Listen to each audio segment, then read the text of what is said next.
Vicky pros கோச்சார prediction தோழிகளுக்கு இனிய போகி பெருநாள் மற்றும் பொங்கல் திருநாள் நல்வாழ்த்துக்கள். இந்த ஜனவரி 2026 கிட்டத்தட்ட 5 கிரகங்களுடைய பெயர்ச்சி தாங்க பெருசாக வரக்கூடிய அமைப்பு.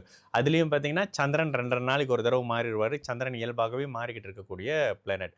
சுக்ரன் 13ஆம் தேதி 2026 ஜனவரியில் அப்படியே தனுசு வீட்டிலிருந்து மகர வீட்டுக்கும், சூரியன் 14ஆம் தேதி தனுசு வீட்டிலிருந்து மகர வீட்டுக்கும், செவ்வாய் 16ஆம் தேதி தனுசு வீட்டிலிருந்து உச்சநிலை அமைப்புகளில் மகர வீட்டுக்கும், புதன் தனுசு வீட்டிலிருந்து அப்படியே மகர வீட்டுக்கும் கிட்டத்தட்ட ஒரு 5 கிரகங்களுடைய பயிற்சி. இந்த மொத்த கிரக பயிற்சிகளும் எந்த மாதிரியான தாக்கங்களை அவரவர் ராசிக்கு கொடுக்க போகுதுன்றதை பார்க்கும்பொழுது, கடகராசிக்காரங்களுக்கு வேலை இடத்துல அழுத்தங்கள் கொடுத்து வந்த நிலை அப்படியே மாறக்கூடிய அமைப்பு. நீங்களே வேலையை தூக்கி கடாசிட்டு வேற வேலைக்கு போலாங்க அப்படின்ற மாதிரியான தைரிய முடிவெடுக்கக்கூடிய ஒரு அமைப்புன்னு சொல்லுவேன். வேலை தொழில் அமைப்புகளில் கடகராசிக்காரங்களுக்கு இருந்து வந்த அத்தனை விதமான அழுத்த நிலைகளும் சுத்தமாக விலகக்கூடிய ஒரு அற்புதமான மாதம் இந்த ஜனவரி 2026.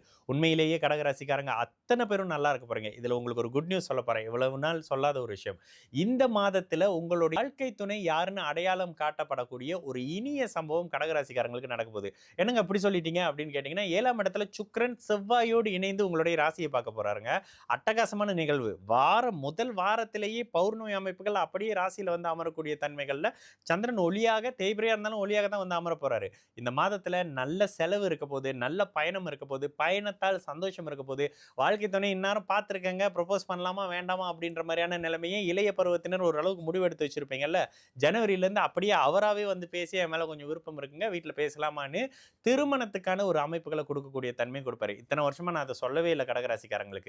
ஆனால் இந்த இடத்துல இருந்து வாழ்க்கை துணை அமைப்புகள் சரி செய்யப்படக்கூடிய ஒரு வருடமாகவே இந்த ஜனவரி 2026 நிச்சயமாக இருக்க போகுது. இதுக்கு முந்தைய வாழ்க்கை அமைப்புகள்ல கடுமையான சங்கட அமைப்புகள் இருக்கு. அந்த வாழ்க்கை எனக்கு சரியா வரலங்க, தூக்கி போட்டுடலாமா, இல்ல டிவோர்ஸ் மாதிரி போயிடலாமான்னு நினைக்கக்கூடியவர்களுக்கு கூட ஒரு சிலருக்கு பேசி தீர்வு காணக்கூடிய அமைப்புகள் வரக்கூடிய தன்மைகள்லையும், ஒரு சிலருக்கு வேணாங்க இது சரியா வராது நம்ம பிரிஞ்சுக்கலான்ற மாதிரியான மனமொத்து 2 பேரும் பிரியக்கூடிய தன்மைகள்ல கோட்டை கேஸ்னு போய் பிரிஞ்சு புதிய ஒரு நபரினுடைய அறிமுகங்கள், திருமணங்கள்னு சொல்லிட்டு நல்ல இனிய வாழ்க்கையை இனிமேல் கடகராசிக்காரங்க அத்தனை பேரையும் சம்பாதிக்க போறீங்க, சந்திக்க போறீங்க.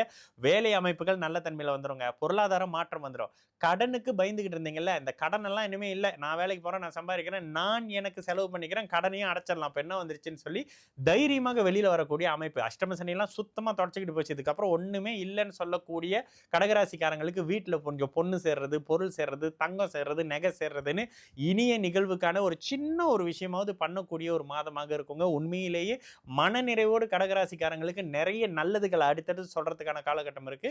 இந்த ஜனவரி 2026 இருந்து மிகப்பெரிய அளவுல நன்றாக இருக்கக்கூடிய ராசியில கடகராசிக்காரங்க நிச்சயமா முதன்மை நிலையில வரீங்கன்றதுனால சகலமும் உங்களுக்கு சாதகமாக நடக்கக்கூடிய இனிய பொற்காலமாக அமையும் இந்த ஜனவரி 2026 சகல தரப்பு கடகராசிக்காரங்களுக்கும்.